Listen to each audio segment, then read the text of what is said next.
On peut donc y aller, je peux te lancer. Quelle est donc ta première stat du jour à nous présenter pour ces Washington Wizards 2025 ? 0,97. Ouais. Mais qu'est-ce que c'est 0,97, ça aurait pu être plein de choses. Je ne sais pas ce que ça aurait pu être. Mais du coup, c'est l'efficacité de Bilal Coulibaly sur drive cette saison, en points par drive. Et alors, est-ce que c'est bien ça, docteur ? Bah alors, imaginons qu'on prenne les 86 personnes, enfin 86 joueurs qui ont fait plus de 8 drives par match cette saison. Donc, ce que Bilal Coulibaly a fait, donc en gros, on prend tous les joueurs qui ont fait entre 8 et 20 drives, vu que SJ en a fait 20, et on les classe par points par drive. Donc, pour calculer le point par drive, on fait assez bêtement, finalement, la méthode du true shooting. Donc, on prend le nombre de points marqués sur drive et on le divise par la formule qui additionne du coup les tirs tentés plus les lancers francs tentés, avec les lancers francs multipliés par 0,44. Et là, normalement, j'ai perdu la moitié de l'audience. Ouais, on va le dire en français, c'est la productivité sur drive, quoi, grosso modo. Quand t'inclus les lay-ups plus la productivité aussi au lancer franc provoqué. Donc voilà, c'est la productivité / efficacité sur drive. Et donc, 0,97, c'est pas très bon, c'est ça ? Bah, c'est 5e en partant du bas sur 86. Donc, c'est pas terrible. C'est pas terrible. Bah, en fait, tout simplement, point par drive, si vous voulez, point par tir, c'est plus simple. C'est, en moyenne, c'est 1,15 cette saison, la moyenne NBA. Et normalement, le drive, c'est un tir qui est censé être efficace, entre guillemets, au moins à la moyenne. Et Bilal Coulibaly, il est du coup à 0,97 entre Isaiah Collier, Brandon Miller, Treman, Dyson Daniels, Jonathan Kuminga, enfin voilà. Et Elfrid Payton. Donc c'est pas terrible. Ce qui est bien par contre là-dedans, c'est qu'il a augmenté son volume de drive. Donc, il y a un petit peu l'idée, il est passé de 3 drives par match à 8 drives par match. Donc, tu as un aspect un peu de le passer au révélateur et l'utiliser moins off-ball. Merci d'ailleurs d'avoir tradé Kyle Kuzma pour pouvoir justement passer plus de ballons potentiellement à Bilal Coulibaly comme porteur de balle. Mais voilà, pour l'instant, ça coince un peu. Et c'est marrant parce que en regardant un petit peu comment il est défendu sur drive hier, j'écoutais en même temps le podcast que tu as fait avec Nico sur Tyreke Evans, et vraiment au même moment t'étais en train de dire, je sais plus si c'est Nico ou toi qui disait les meilleurs shooters de mi-distance ou les meilleurs shooters de pull-up sont aussi souvent les joueurs les plus efficaces sur drive, parce que en fait le tir leur ouvre des lignes de drive. Et le pauvre Bilal Coulibaly, bah il en a pas des masses. Ouais, le chemin est fermé parce qu'il n'y a pas cette menace à mi-distance, quoi. C'est alors ça, que SGA, c'est le meilleur en drive, mais c'est aussi le meilleur à mi-distance. Donc les deux s'auto-alimentent, quoi, au final. C'est ça. Après, tu vois, tu as des cas, par exemple, TJ McConnell, il arrive à driver, entre guillemets, de manière répétée parce qu'il a un très bon handle et qu'il y a un certain aspect aussi de technicité, de gestion de l'espace et qui lui permet de faire ça. Mais c'est rare d'avoir parmi les meilleurs drivers, des gens qui n'ont pas de tir, entre guillemets. Parce que, à part si t'es Zion Williamson, entre guillemets, ou, je sais pas, Giannis Antetokounmpo, c'est un peu plus difficile de te frayer un chemin là-dedans. Mais d'un autre côté, il y a des passages intéressants où, du coup, il essaye quand même d'aller au bout. Et c'est là aussi où son envergure est très intéressante, c'est parce qu'il y a quand même des fois où ses drives rentrent malgré le fait qu'il soit très contesté. Et en fait, son envergure aide énormément, aussi sa verticalité. Et en fait, je pense que le jour où il aura peut-être un peu plus de menaces au tir, son premier pas sera très utile parce qu'il se projette assez rapidement vers l'avant.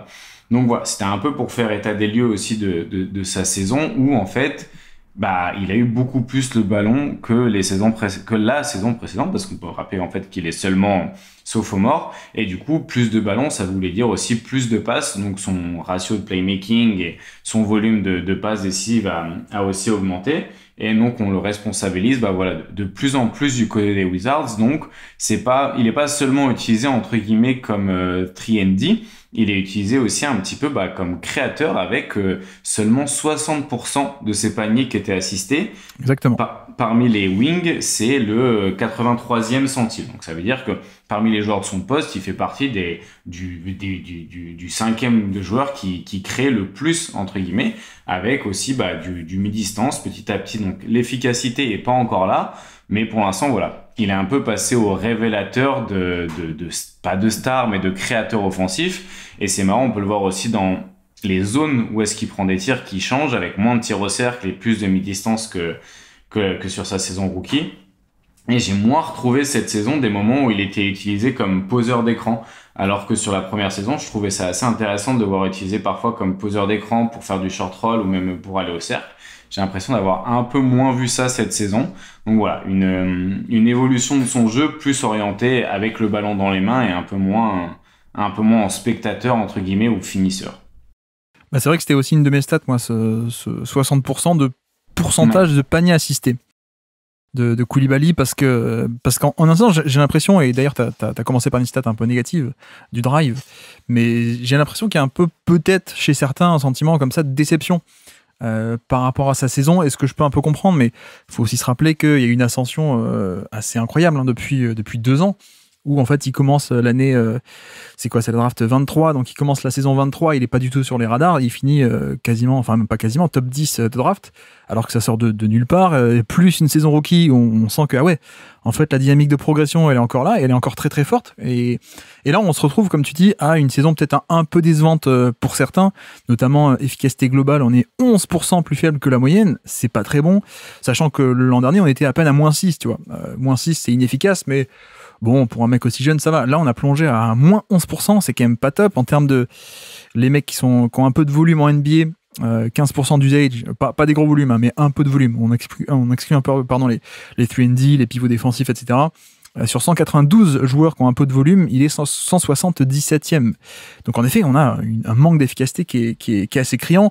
Plus à ça, on rajoute le fait qu'il y a encore beaucoup de pertes de balles, 14% de turnover. C'est quand même pas top. Cela dit, là où je nuancerais, et pour revenir un peu à ma stat, c'est que tu as évoqué, c'est le 60% de paniers assistés, qui était à quasiment 75%, je crois, l'an dernier. On a clairement en fait ce truc où il faut nuancer ce manque d'efficacité par, premièrement, le rôle qui est différent, et comme tu dis, passer un jeune au révélateur, c'est très classique, et c'est pas grave, en fait, il n'y a pas d'enjeu à forcer un peu sur le scoring, parce que soit ça passe, et il va développer, et puis ce sera un calibre de joueur très différent, soit sinon ça passe pas, et puis on le remet, entre guillemets, on le remettra dans le pire des cas dans un rôle plus de role player d'élite plutôt que créateur, et ce sera très bien aussi, il peut largement briller dans un rôle de role player d'élite justement, mais voilà, c'est un peu un classique de passer au révélateur, et donc de donner en un sens beaucoup plus de responsabilités et des tirs plus compliqués que ce que le joueur ne sait déjà faire à ce stade de sa carrière. Donc première nuance, moi, par rapport à l'inefficacité, c'est celle-ci, c'est la charge, la nature de ces tirs a été très différente comme tu l'as dit. Puis deuxièmement, c'est aussi le 3 points. On a une saison où il est en sous-chauffe total à 3 points à 28%. Pour dire, l'échelle, ça va de la moyenne est à 35-36. Les plus mauvais, c'est 30, 31, 32, jusqu'à 40 et quelques et plus. Là, 28, c'est il s'est troué totalement. Et je pense que son vrai niveau n'est pas 28%. Donc, tu vois, quand on met un peu ces deux nuances, pour moi, on n'est pas du tout sur une saison catastrophique, ni même décevante, en fait. Et je pense que oui, en fait, c'est juste qu'il va pas, il va pas faire de mec qui est pas sur les radars. Ensuite top 10, ensuite rookie excellent, ensuite All-Star d'un coup. Non, il y a quand même ça. Peut-être que ça se ralentit un peu la dynamique de progression, mais je trouve qu'au global, les résultats sont pas là, mais on s'en fiche parce qu'il y a pas d'enjeu pour les Wizards. Mais par contre, dans le process, je trouve ça assez intéressant de le tester maintenant, en fait. Oui, bah, c'est maintenant entre guillemets ou jamais, enfin pas jamais, mais disons que c'est le meilleur moment pour le faire, quoi. Et je pense que le trade de Kuzma est venu aussi ponctuer cette volonté de lui donner plus de ballons et plus de responsabilités. Ouais. Oui, parce qu'en plus, tu as parlé de l'efficacité globale, donc layup et lancer franc, mais je crois que si tu prends seulement l'efficacité de layup sur les tirs en fin de drive, il est bon dernier de NBA parmi les gros volumes. Il est à 41% de field goal percentage sur les layups, mais bon, après, il compense autrement. Les lancers francs, on va en parler aussi, mais voilà. C'est tout aussi important, et en fait, oui, tu dis, j'ai commencé par une stat négative, mais j'ai très vite voulu nuancer en disant, en réalité, il fait aussi partie des mecs qui font plus de 8 drives par match. Et donc tu changes forcément de catégorie, et t'as seulement 20 ans, et t'es dans un spacing... je sais pas si on peut appeler ça un spacing, mais en tout cas, voilà, t'es dans un contexte qui est pas forcément très avantageux non plus. Donc c'est plutôt pour souligner le shift un petit peu qui a été fait dans sa responsabilisation, et qui est plutôt intéressante, parce que, entre guillemets, ça veut dire qu'aussi, le reste, ils en sont quasiment sûrs, quoi. Au pire des cas, ce sera un très bon défenseur finisseur, mais au meilleur des cas, ça pourrait être bien plus. Ce qui justifierait encore plus la position à laquelle il a été sélectionné. Surtout que je sais pas ce que t'en penses, mais quand tu le vois jouer, quand tu regardes un peu ses drives, bon, il y a des loupés, il y a, comme tu dis, des fois où il y a pas de chemin parce que le mec est à 3 mètres de lui parce qu'il y a pas de pull-up, quoi. Ouais. Mais t'as quand même des actions assez cool, quoi. Ouais. Après, je pense qu'il faut pas s'attendre à long terme ou à terme tout court qu'on ait d'avoir un joueur avec beaucoup de nuances dans le dribble, avec je pars d'un côté, je reviens de l'autre, etc. Je pense qu'on est plus sur un modèle. Alors attention, toute proportion gardée, mais un peu drive à la Kawhi Leonard, quoi. Tu vois, un peu le mec qui est grand, qui est assez explosif, qui peut, on l'espère, deviendra costaud et qui en fait va faire du tout droit. Alors tout droit, pas forcément que linéaire, parfois un peu saccadé, parfois un peu puissance rentre dedans, mais un peu ce modèle-là, je trouve. Et en plus, la comparaison est intéressante avec Kawhi, qui lui aussi a commencé en tant que comme Koulibaly l'an passé, c'est-à-dire crash and finish, quoi. Un peu ce rôle de non pas catch and finish, mais crash and finish, c'est-à-dire ramasse-miettes en attaque, quoi. Rebond offensif, les cuts à San Antonio, etc. Avant ensuite on l'a testé, il a développé et ça a marché, le côté go to guy. Et la différence, c'est quoi? C'est que Koulibaly, il a 2 saisons dans les pattes, il a 20 ans encore. Il a même pas encore 21 ans, je crois qu'il va les faire fin juillet là. Mais c'est aussi là-dessus où en fait il part avec une avance qui est assez énorme, quoi, par rapport à ça. Donc bon, après je suis pas sûr qu'il atteigne le niveau de Kawhi Leonard, mais il y a un peu ce moule là, je pense, assez intéressant, parce que le Kawhi d'aujourd'hui, on le connaît, bon, c'est assez improbable, le développement sorti de nulle part, etc. Il a développé le passing, il a développé plein de trucs. Mais tu vois, je trouve qu'il y a quand même quelques ressemblances de profil, si on les prend un peu les deux, alors pas au même âge, mais à peu près en début de carrière. Ce côté défenseur plus ramasse-miettes en attaque, le côté taille, le côté très long bras, etc. Donc en fait, presque, j'ai l'impression que Koulibaly, il peut devenir un bon driver, voire même très bon driver, juste avec un dribble fonctionnel, ce qui est exactement ce qui a permis à Kawhi Leonard à l'époque de le faire passer, le faire changer de statut, quoi. Kawhi a jamais développé de ses crossovers, etc. C'est juste, le dribble est devenu fonctionnel. Donc ça serait peut-être la première étape. Après le pull-up, évidemment, ce sera la deuxième, quoi. Ouais, je pense que ce sera la deuxième. Après, peut-être la différence, j'ai pas les stats de Kawhi Leonard en tête, mais j'ai l'impression que, et c'est peut-être dû au contexte, parce que Bilal Koulibaly est dans un contexte qui est moins compétitif, mais j'ai l'impression qu'il y a beaucoup plus de déchets. Tu vois, tu donnais les chiffres de perte de balles, 16% de turnover percentage, c'est beaucoup. C'était sa première saison, 14 sur la deuxième, mais ça représente quand même beaucoup de déchets. Après, en même temps, voilà, vu que c'est pas compétitif, c'est peut-être aussi lié à ça. Et après, en même temps, on compare avec Kawhi Leonard aussi, donc c'est. Non, mais la version 3&D de Kawhi Leonard, on est d'accord. Oui. Non, mais même, tu vois, Kawhi Leonard, au début de carrière, il y avait pas autant de déchets. C'est vrai. Mais est-ce que c'est pas lié au fait d'être dans un contexte où tu peux pas jouer si tu fais du déchet, à l'inverse des Wizards? Après, il n'y avait pas autant de passing aussi de Kawhi à l'époque. Kawhi a eu le passing à la fin, Clippers, etc. Mais c'était un mec qui faisait pas de passe du tout, quasiment. En tout cas, pas de prise de risque. Donc, je pense qu'il y a aussi une partie des turnovers de Koulibaly qui sont aussi dans la prise de risque du passing. Mais non, mais tu vois, sur les drives, il y a quand même un côté assez athlétique et même explosif que je trouve que Leonard n'a jamais eu, par exemple. Donc, il y a un côté assez vif, assez premier pas. Plus la bonne taille, plus, je continue un peu le package global, pas juste drive, mais le passing et les bons instincts, ça qu'on voit depuis l'an passé, et c'est aussi pour ça qu'il a été drafté aussi haut et qu'il a autant progressé, c'est qu'il a commencé le basket un peu plus tard, je crois, et que sans avoir une expertise des fondamentaux incroyables, on voit que directement il a eu les instincts. Donc ça, c'est quand même assez appréciable, 20 ans. Et surtout, je voulais aussi finir par ça, il y a quand même une qualité où il n'est pas élite, mais il est quand même très bon, c'est la provocation lancer franc. On a parlé du fait qu'il ne mettait pas passer les ups, c'était le pire de NBA sur les gros volumes. Par contre, il compense au niveau de l'efficacité sur drive parce qu'il provoque quand même beaucoup de lancers francs. Il a 14% de shooting foul percentage, les fautes provoquées pendant une tentative de tir. C'est quand même énorme, quoi. Alors, on n'est pas 20%, la barre des 20%, un peu comme Butler, etc.